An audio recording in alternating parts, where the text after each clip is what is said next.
ಸ್ನೇಹಿತರೆ ನಮಸ್ಕಾರ. Coorg buzz news ಜಂಕ್ಷನ್ಗೆ ಎಲ್ರಿಗೂ ಸ್ವಾಗತ. ಎಪ್ಸ್ಟೈನ್ ಫೈಲ್ಸ್ ಈಗ ಎಲ್ಲ ಕಡೆ ಈತನದ್ದೇ ಚರ್ಚೆ. ಈತನ ಬಗ್ಗೆಯೇ ಮಾತು. ಕುಖ್ಯಾತ ಲೈಂಗಿಕ ಅಪರಾಧಿ ಈತ. ಇವನ ಕುರಿತು ಅಮೆರಿಕಾದ ನ್ಯಾಯಾಂಗ ಇಲಾಖೆ ಬಿಡುಗಡೆ ಮಾಡಿರುವ ದಾಖಲೆಗಳು ಇಡೀ ಜಗತ್ತನ್ನ ತಲ್ಲಣಗೊಳಿಸಿದೆ. ಜಗತ್ತಿನ ಖ್ಯಾತ ನಾಮರ ಹೆಸರುಗಳು ಎಪ್ಸ್ಟೈನ್ ಫೈಲ್ಸ್ನಲ್ಲಿ ತಳುಕು ಹಾಕಿಕೊಂಡಿದೆ. Donald Trump, Elon Musk, Bill Gates, Manhattan ವಿನ್ಸನ್, ಪ್ರಖ್ಯಾತ ಭಾಷಾ ಶಾಸ್ತ್ರಜ್ಞ ನೋಮ್ ಚಾಮ್ಸ್ಕಿ, ಹೀಗೆ ಹೆಸರುಗಳ ಪಟ್ಟಿ ಬೆಳೀತಾ ಹೋಗ್ತಿದೆ. ಎಪ್ಸ್ಟೈನ್ ಅಪರಾಧಗಳ ಕುರಿತು ಅಮೆರಿಕಾದ ನ್ಯಾಯಾಂಗ ಇಲಾಖೆ ಜನವರಿ 30ರಂದು ದಾಖಲೆ ಬಿಡುಗಡೆ ಮಾಡಿದೆ. ಅದು ಬೆಚ್ಚಿ ಬೀಳಿಸುವಂತಹ ದಾಖಲೆ. ಬರೋಬ್ಬರಿ 30 ಲಕ್ಷ ಪುಟಗಳ ದಾಖಲೆ, 1.8 ಲಕ್ಷ ಫೋಟೋಸ್, 2,000 ವಿಡಿಯೋ, ಜೊತೆಗೆ ಹಲವು ಆಡಿಯೋ ಕ್ಲಿಪ್ಪಿಂಗ್ಸ್. ಇದರಲ್ಲಿ ಜಾಗತಿಕವಾಗಿ ಹಲವು ಪ್ರಭಾವಿ ರಾಷ್ಟ್ರಗಳ ಖ್ಯಾತ ನಾಮರ ಹೆಸರುಗಳು ಒಂದೊಂದಾಗಿ ಹೊರಬರ್ತಿವೆ. ಅಷ್ಟಕ್ಕೂ ಯಾರು ಈ ಎಪ್ಸ್ಟೈನ್? ಈತನ ಹಿನ್ನೆಲೆ ಏನು? ಹೇಗಿತ್ತು ಈತನ ಕುಖ್ಯಾತಿಯ ಜರ್ನಿ? ಮೆಲುಕು ಹಾಕೋಣ. ಈತನ ಪೂರ್ಣ ಹೆಸರು ಜೆಫ್ರಿ ಎಡ್ವರ್ಡ್ ಎಪ್ಸ್ಟೈನ್. ಜನವರಿ 20, 1953ರಂದು ನ್ಯೂಯಾರ್ಕ್ ನಗರದ ಬರೋ ಬ್ರೂಕ್ಲಿನ್ನಲ್ಲಿ ಈತನ ಜನನವಾಗುತ್ತೆ. ಆತನ ತಾಯಿ ಸ್ಥಳೀಯ ಶಾಲೆಯಲ್ಲಿ ಸಹಾಯಕಿಯಾಗಿ, ತಂದೆ ನ್ಯೂಯಾರ್ಕ್ ನಗರದ ಉದ್ಯಾನವನ ಮತ್ತು ಮನೋರಂಜನಾ ಇಲಾಖೆಯಲ್ಲಿ ಭೂ ರಕ್ಷಕರಾಗಿ ಕೆಲಸ ಮಾಡ್ತಾ ಇದ್ರಂತೆ. ಎಪ್ಸ್ಟೈನ್ ಸ್ಥಳೀಯ ಸರ್ಕಾರಿ ಶಾಲೆಯಲ್ಲಿ ಪ್ರಾಥಮಿಕ ಶಿಕ್ಷಣ, ನಂತರ ಮಾರ್ಕ್ಟೈನ್ ಹೈಸ್ಕೂಲ್ನಲ್ಲಿ ಪ್ರೌಢ ಶಿಕ್ಷಣ ಪಡೆದಿದ್ದ. ಓದಿನಲ್ಲಿ ಅಷ್ಟೇನು ಮುಂದಿರದಿದ್ರೂ ಗಣಿತದಲ್ಲಿ ಮಾತ್ರ ಚುರುಕಾಗಿದ್ದ ಅಂತೆ. ಜೊತೆಗೆ ಸಂಗೀತದಲ್ಲೂ ಹೆಚ್ಚಿನ ಆಸಕ್ತಿ ಎಪ್ಸ್ಟೈನ್ಗೆ ಇತ್ತು. ಪಿಯಾನೋ ನುಡಿಸೋದ್ರಲ್ಲಿ ಹೆಚ್ಚಿನ ಇಂಟ್ರೆಸ್ಟ್ ಇತ್ತು ಅಂತ ಒಂದಷ್ಟು ದಾಖಲೆಗಳು ಹೇಳ್ತವೆ. ಇದಾದ ನಂತರ ಪದವಿ ಶಿಕ್ಷಣಕ್ಕಾಗಿ ನ್ಯೂಯಾರ್ಕ್ ವಿಶ್ವವಿದ್ಯಾಲಯದ ಕೊರಂಟ್ ಇನ್ಸ್ಟಿಟ್ಯೂಟ್ ಆಫ್ ಮ್ಯಾಥಮೆಟಿಕಲ್ ಸೈನ್ಸಸ್ನಲ್ಲಿ ಸೇರಿಕೊಂಡಿದ್ದ. ಆದರೆ ಪದವಿಯನ್ನ ಪೂರೈಸದೆ ಅರ್ಧಕ್ಕೆ ಮೊಟಕುಗೊಳಿಸಿ ಅಲ್ಲಿಂದ ಹೋಗಿದ್ನಂತೆ. ಇದು 1974ರಲ್ಲಿ ಆದ ಬೆಳವಣಿಗೆ. ಓದನ್ನ ಅಲ್ಲಿಗೆ ಮುಗಿಸಿದ ನಂತರ ವೃತ್ತಿ ಜೀವನ ಆರಂಭಿಸುವ ಮನಸ್ಸಾಗುತ್ತೆ. ಹೀಗಾಗಿ ತನ್ನ 21ನೇ ವಯಸ್ಸಿಗೆ ಮ್ಯಾನ್ಹಟನ್ನ ಅಪ್ಪರ್ ಈಸ್ಟ್ ಸೈಡ್ನ ಡಾಲ್ಟನ್ ಶಾಲೆಯಲ್ಲಿ ಭೌತಶಾಸ್ತ್ರ ಮತ್ತು ಗಣಿತ ಶಿಕ್ಷಕನಾಗಿ ಕೆಲಸಕ್ಕೆ ಸೇರ್ತಾನೆ. ಇಲ್ಲೊಂದು ಇಂಟ್ರೆಸ್ಟಿಂಗ್ ವಿಷಯ ಇದೆ. ಪದವಿ ವ್ಯಾಸಂಗ ಪೂರೈಸದೆ ಅರ್ಧದಿಂದ ಹೊರಬಂದಿದ್ದ ವರ್ಷದಲ್ಲೇ, ಅಂದರೆ 1974ರಲ್ಲೇ ಈತನಿಗೆ ಕೆಲಸ ಸಿಗುತ್ತೆ. ಇಲ್ಲಿ ಆ ಶಾಲೆಯ ಮುಖ್ಯ ಶಿಕ್ಷಕರಾಗಿದ್ದ ಡೊನಾಲ್ಡ್ ಬಾರ್ ಅವರ ಪ್ರಭಾವದಿಂದ ಪದವಿ ಇಲ್ಲದಿದ್ರೂ ಶಿಕ್ಷಕ ವೃತ್ತಿ ಎಪ್ಸ್ಟೈನ್ಗೆ ಸಿಕ್ಕಿತ್ತು ಎನ್ನಲಾಗ್ತಾ ಇದೆ. ಡೊನಾಲ್ಡ್ ಬಾರ್ ನಿರ್ಗಮಿಸಿದ ನಂತರವೂ ಕೂಡ ಈತ ಅಲ್ಲಿ ಕೆಲಸವನ್ನ ಮುಂದುವರಿಸಿದ್ದ. ಆ ಸಮಯದಲ್ಲೇ ಅಲ್ಲಿ ಅಪ್ರಾಪ್ತ ವಿದ್ಯಾರ್ಥಿನಿಯರ ಜೊತೆಗೆ ಅನುಚಿತವಾಗಿ ವರ್ತಿಸ್ತಾ ಇದ್ದಂತೆ, ಜೊತೆಗೆ ಬೇರೆ ಬೇರೆ ರೀತಿಯಾಗಿ ಅವರನ್ನ ಬಳಸಿಕೊಂಡಿದ್ದ ಎನ್ನಲಾಗ್ತಾ ಇದೆ. 1976 ಜೂನ್ನಲ್ಲಿ ಆತನನ್ನು ಡಾಲ್ಟನ್ ಶಿಕ್ಷಣ ಸಂಸ್ಥೆಯಿಂದ ವಜಾಗೊಳಿಸಲಾಗುತ್ತೆ. ಅರ್ಥಾತ್ ಹೊರಗೆ ಹಾಕ್ತಾರೆ, ಓಡಿಸ್ತಾರೆ ಅಂತ ಹೇಳಬೇಕು. ಈ ನಡುವೆ ಆತ ಅಲ್ಲಿನ ಪ್ರಭಾವಿ ಪೋಷಕರ ಸಂಪರ್ಕದಿಂದಾಗಿ ಬೇರೆ ಬೇರೆ ಸಂಸ್ಥೆಗಳ ಪರಿಚಯವೂ ಅವನಿಗಾಗುತ್ತೆ. ಆ ಶಾಲೆಯಲ್ಲಿ ಕೆಲಸ ಮಾಡ್ತಾ ಇದ್ದಂತಹ ಸಂದರ್ಭದಲ್ಲಿ ಆದ ದೊಡ್ಡ ದೊಡ್ಡ ವ್ಯಕ್ತಿಗಳ ಸಂಪರ್ಕದ ಫಲವಾಗಿ ಮುಂದೆ ಹಣಕಾಸು ಕ್ಷೇತ್ರಕ್ಕೆ ಎಂಟ್ರಿ ಕೊಡ್ತಾನೆ ಇವನು. ಅದರಲ್ಲೂ ವಿಶೇಷವಾಗಿ ಡಾಲ್ಟನ್ ಶಾಲೆಯ ವಿದ್ಯಾರ್ಥಿಯೊಬ್ಬನ ತಂದೆ ಎಸ್ ಗ್ರೀನ್ಬರ್ಗ್ ಎಂಬುವರ ಮೂಲಕ ಎಪ್ಸ್ಟೈನ್ಗೆ ಪ್ರಸಿದ್ಧ ಹೂಡಿಕೆ ಬ್ಯಾಂಕ್ ಆದ ಬೇರ್ ಸ್ಟರ್ನ್ಸ್ನಲ್ಲಿ ಕೆಲಸ ಸಿಗುತ್ತೆ. ಜೂನಿಯರ್ ಅಸಿಸ್ಟೆಂಟ್ ಆಗಿ ಕೆಲಸಕ್ಕೆ ಸೇರಿ ನಂತರದ ಕೆಲವೇ ವರ್ಷಗಳಲ್ಲಿ ಸಂಸ್ಥೆಯ ಲಿಮಿಟೆಡ್ ಪಾರ್ಟ್ನರ್ ಆಗಿ ಸೇರಿಕೊಳ್ತಾನೆ. ಅದಾದ್ಮೇಲೆ ಅಲ್ಲಿ ಕೆಲಸದಿಂದ ಹೊರಬರಬೇಕಾದಂತಹ ಪ್ರಮೇಯವು ಎದುರಾಗುತ್ತೆ. ನಂತರ 1982ರಲ್ಲಿ ಈತ ತನ್ನದೇ ಹೂಡಿಕೆ ಸಂಸ್ಥೆಯನ್ನ ಆರಂಭಿಸ್ತಾನೆ. ಅಲ್ಲಿಂದ ಇವನ ಅದೃಷ್ಟ ಬದಲಾಗೋದು. ಅಲ್ಲಿ ಹಣಕಾಸಿನ ಸಲಹೆಗಳನ್ನ ನೀಡುವ ಕೆಲಸ ಮಾಡ್ತಾನೆ. ಜೊತೆಗೆ ಕೋಟ್ಯಾಧೀಶರು ಕೂಡ ಈತನಿಂದ ಸಲಹೆ, ಮಾರ್ಗದರ್ಶನ ಪಡಿತಾರೆ.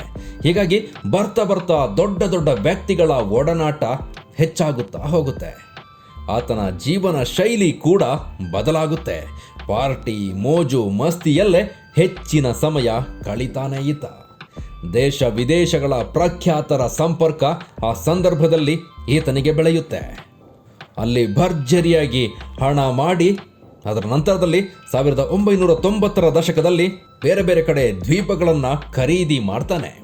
ಐಷಾರಾಮಿ ಜೀವನಕ್ಕೆ ಏನೆಲ್ಲ ಬೇಕೋ ಎಲ್ಲವನ್ನ ಆತ ಮಾಡಿಕೊಂಡಿರ್ತಾನೆ. ದ್ವೀಪಗಳಲ್ಲಿ ದೊಡ್ಡ ದೊಡ್ಡ ಕಟ್ಟಡಗಳು, ಬಂಗಲೆಗಳನ್ನು ಕಟ್ತಾನೆ. ಬಿಂದಾಸ್ ಆಗಿ ಲೈಫ್ ಸಾಗ್ತಾ ಇರುತ್ತೆ. ಹೈ ಲೆವೆಲ್ ಕಾಂಟ್ಯಾಕ್ಟ್, ಶ್ರೀಮಂತ ಕುಟುಂಬಗಳ ಜೊತೆ ಸಂಬಂಧ ಎಲ್ಲವೂ ಇರುತ್ತೆ. ಅಷ್ಟರಲ್ಲಿ ಅವನು $600 ಮಿಲಿಯನ್ ಆಸ್ತಿಯ ಒಡೆಯನಾಗಿರ್ತಾನೆ. ಹೀಗೆ ತನ್ನ ಜೀವನವನ್ನು ಸಾಗಿಸ್ತಾ ಬರ್ತಾ ಇರ್ತಾನೆ ಎಪ್ಸ್ಟೈನ್. ಹೀಗಿರುವಾಗ 2005ರಲ್ಲಿ ದೊಡ್ಡದೊಂದು ಆಘಾತ ಎದುರಾಗುತ್ತೆ. ಅದೇನೆಂದರೆ, ಮಹಿಳೆಯೊಬ್ಬರು ಮುಂದೆ ಬಂದು ತನ್ನ 14 ವರ್ಷದ ಮಗಳ ಮೇಲೆ ಎಪ್ಸ್ಟೈನ್ ಲೈಂಗಿಕ ದೌರ್ಜನ್ಯ ಎಸಗಿದ್ದಾನೆ, ಆಕೆಯನ್ನು ಮನಸ್ಸೋ ಇಚ್ಛೆ ಬಳಸ್ಕೊಂಡಿದ್ದಾನೆ, ಅತ್ಯಾಚಾರವೆಸಗಿದ್ದಾನೆ ಅಂತೆಲ್ಲ ಆರೋಪಿಸ್ತಾರೆ. ಪಾಲ್ಮಾ ಬೀಚ್ ಸ್ಟೇಷನ್ನಲ್ಲಿ ಆತನ ಮೇಲೆ ಕಂಪ್ಲೇಂಟ್ ಅನ್ನು ಕೊಡ್ತಾರೆ. ಈ ಬಗ್ಗೆ ತನಿಖೆ ಕೈಗೊಂಡ ಪೊಲೀಸರು ಈತನ ಒಂದೊಂದೇ ಕರಾಳ ಅಧ್ಯಾಯವನ್ನು ಹೊರಗಿಡ್ತಾರೆ. ಇದು ಕೇವಲ ಒಬ್ಬ ಹೆಣ್ಣು ಮಗುವಿಗೆ ಆದ ಸಮಸ್ಯೆಯಲ್ಲ, ಆತ 36ಕ್ಕೂ ಹೆಚ್ಚು ಅಪ್ರಾಪ್ತ ಹೆಣ್ಣು ಮಕ್ಕಳನ್ನು ಅತ್ಯಾಚಾರವೆಸಗಿದ್ದಾನೆ ಅನ್ನುವ ವಿಚಾರ ಬಯಲಾಗುತ್ತೆ. ಇದಾದ್ಮೇಲೆ ಅಲ್ಲಿನ FBI ತನಿಖೆ ಕೈಗೊಳ್ಳುತ್ತೆ. ಮಾನವ ಕಳ್ಳ ಸಾಗಣೆಯ ದೊಡ್ಡ ಜಾಲವೇ ಈತನ ಹಿಂದೆ ಇದೆ ಅನ್ನೋದು ಗೊತ್ತಾಗುತ್ತೆ. 2006ರ ಜುಲೈನಲ್ಲಿ ಈತ ಅರೆಸ್ಟ್ ಆಗ್ತಾನೆ ಕೂಡ. ನಾನು ಆಗಲೇ ಹೇಳಿದ್ನಲ್ಲ, $600 ಮಿಲಿಯನ್ ಆಸ್ತಿಯ ಒಡೆಯ ಅಂತ. ಇಂಥ ಪ್ರಮುಖ ಆರೋಪ ಎದುರಾದ ಮೇಲೆ ಆತ ಅದರಿಂದ ಹೊರಬರೋದಕ್ಕೆ ಏನೆಲ್ಲ ಸಾಧ್ಯವೋ ಅದೆಲ್ಲವನ್ನೂ ಮಾಡ್ತಾನೆ. ಎಷ್ಟಾಗುತ್ತೋ ಅಷ್ಟು ಹಣವನ್ನೆಲ್ಲ ಸುರಿತಾನೆ. ಅದರ ರಿಸಲ್ಟ್ 2007ರಲ್ಲಿ ಜೈಲಿನಿಂದ ಹೊರಗೆ ಬಂದೇ ಬಿಟ್ಟ. ಆದರೆ ಅದು ಅಲ್ಲಿಗೆ ಕೊನೆಯಾಗಲಿಲ್ಲ. ಈತನ ಜಾಲದ ಹಿಂದೆ ಜಗತ್ತಿನ ಪ್ರಮುಖ ಪತ್ರಿಕೆಯೊಂದು ಬಿದ್ದಿತ್ತು. ಇವನ ಕಾಮುಕ ಜಾಲ ಏನಿದೆ, ಈತ ಹೇಗೆಲ್ಲ ಮಾಡಿ ಜೈಲಿನಿಂದ ಹೊರಬಂದ ಅನ್ನೋದನ್ನು ಸಾಕ್ಷಿ ಸಮೇತ ಬಯಲಿಗೆಳೆಯುತ್ತೆ. ಯಾವಾಗ ಈ ವಿಚಾರ ಬಹಿರಂಗಗೊಳ್ಳುತ್ತೋ ಆಗ ಜನರ ಆಕ್ರೋಶ ಮತ್ತೆ ಸ್ಫೋಟವಾಗುತ್ತೆ. ಈತನ ವಿರುದ್ಧ ಕ್ರಮಕ್ಕಾಗಿ ಜನ ಬೀದಿಗಿಳಿದು ಹೋರಾಡ್ತಾರೆ. ಇದರ ಪರಿಣಾಮ 2019ರಲ್ಲಿ ಮತ್ತೆ ಅರೆಸ್ಟ್ ಆಗ್ತಾನೆ. ಈತ ಅರೆಸ್ಟ್ ಆದಮೇಲೆ ಈತನ ವಿಚಾರಣೆ ನಡೆಯುತ್ತಲ್ಲ, ಆಗ ಮತ್ತಷ್ಟು ಆಘಾತಕಾರಿ ವಿಚಾರಗಳು ಬೆಳಕಿಗೆ ಬರುತ್ತೆ. ಈತನ ದ್ವೀಪಕ್ಕೆ ಮಾತ್ರ ಇವನ ಕಾಮುಕತೆ ಸೀಮಿತವಾಗಿರಲಿಲ್ಲ, ತನ್ನ ವಿಕೃತಿಯನ್ನ ಪ್ರಪಂಚದಾದ್ಯಂತ ವಿಸ್ತರಿಸಿಕೊಂಡಿದ್ದಾನೆ ಅನ್ನೋದು. ವಿವಿಧ ದೇಶಗಳ ಗಣ್ಯಾತಿ ಗಣ್ಯರು, ಸೆಲೆಬ್ರಿಟಿಗಳು, ಉದ್ಯಮಿಗಳಿಗೆ ಹೆಣ್ಣು ಮಕ್ಕಳನ್ನ ಸಪ್ಲೈ ಮಾಡ್ತಿದ್ದ. ಅದರಲ್ಲೂ ಅಪ್ರಾಪ್ತ ಹೆಣ್ಣು ಮಕ್ಕಳೇ ಹೆಚ್ಚು ಅನ್ನುವ ಭಯಾನಕ ಸತ್ಯ ಹೊರಬರುತ್ತೆ. ಅಷ್ಟೊತ್ತಿಗೆ ಇಡೀ ಜಗತ್ತಿನಲ್ಲಿ ಈತನ ಜೊತೆ ಯಾರ್ಯಾರೆಲ್ಲ ಒಡನಾಟ ಹೊಂದಿರ್ತಾರಲ್ವಾ, ಅವರಿಗೆಲ್ಲ ನಡುಕ ಶುರುವಾಗಿರುತ್ತೆ. ನಮ್ಮ ವಿಚಾರಗಳು ಯಾವಾಗ ಹೊರ ಬಂದು ಬಿಡುತ್ತೋ ಅಂತ. ಆದರೆ ದುರಂತ ನೋಡಿ, ಅದೇ ವರ್ಷ ಈತ ಜೈಲಿನಲ್ಲಿ ಸತ್ತು ಹೋಗ್ತಾನೆ. ಆತ್ಮಹತ್ಯೆ ಮಾಡಿಕೊಂಡು ಸತ್ತ ಅಂತ ಪೊಲೀಸರು ಕೇಸ್ ಮುಗಿಸ್ತಾರೆ.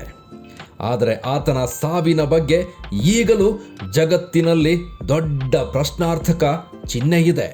ಹಲವಾರು ರೀತಿಯ ಅನುಮಾನಗಳನ್ನು ಅಮೆರಿಕದ ಜನರೇ ವ್ಯಕ್ತಪಡಿಸ್ತಾ ಇದ್ದಾರೆ. ಇಷ್ಟೆಲ್ಲ ಆದ ನಂತರ, ಅಂದರೆ ಆತ ಅರೆಸ್ಟ್ ಆದಾಗ ಆತನಿಂದ ಸಂಗ್ರಹಿಸಿದ್ದ ಡೇಟಾಗಳು ಮಾತ್ರ ಸೇಫ್ ಆಗಿದ್ವು. ಅದನ್ನು ಯಾರಿಂದಲೂ ಏನೂ ಮಾಡೋದಕ್ಕೆ ಆಗಲಿಲ್ಲ ಅನ್ನೋದೇ ಅಚ್ಚರಿಯ ವಿಚಾರ, ಜೊತೆಗೆ ಒಳ್ಳೆಯ ಬೆಳವಣಿಗೆ ಕೂಡ. ಅದೆಲ್ಲ ಈಗ ಬಹಿರಂಗವಾಗಿದೆ.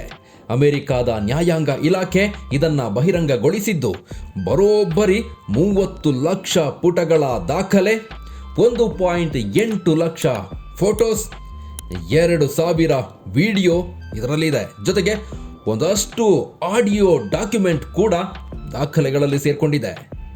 ಇದರಲ್ಲಿ ಅಮೆರಿಕಾದ ಅಧ್ಯಕ್ಷ ಡೊನಾಲ್ಡ್ ಟ್ರಂಪ್ ಕೂಡ ಭಾಗಿಯಾಗಿದ್ದಾರೆ. ಅಪ್ರಾಪ್ತೆ ಮೇಲೆ ದೌರ್ಜನ್ಯ ಎಸಗಿದ್ದಾರೆ. ಮಾತ್ರವಲ್ಲ, ಎಪ್ಸ್ಟೈನ್ ಜೊತೆ ಬೇರೆ ಬೇರೆ ರೀತಿಯ ಅಕ್ರಮದಲ್ಲಿ ಭಾಗಿಯಾಗಿದ್ದಾರೆ ಅನ್ನುವ ಬಗ್ಗೆಯೂ ಚರ್ಚೆಯಾಗ್ತಾ ಇದೆ. ಖ್ಯಾತನಾಮರ ಒಂದೊಂದೇ ಹೆಸರುಗಳು ನಿಧಾನವಾಗಿ ಬಹಿರಂಗವಾಗ್ತಾ ಇದೆ. ಇಡೀ ಜಗತ್ತಿನಾದ್ಯಂತ ದೊಡ್ಡ ಮಟ್ಟದಲ್ಲಿ ಚರ್ಚೆಯಾಗಿ ಸಂಚಲನ ಸೃಷ್ಟಿಸ್ತಾ ಇದೆ. ನೋಡೋಣ ಎಲ್ಲಿಯವರೆಗೆ ಸಾಗುತ್ತೆ ಎಪ್ಸ್ಟೈನ್ ಫೈಲ್ಸ್ ಅಂತ.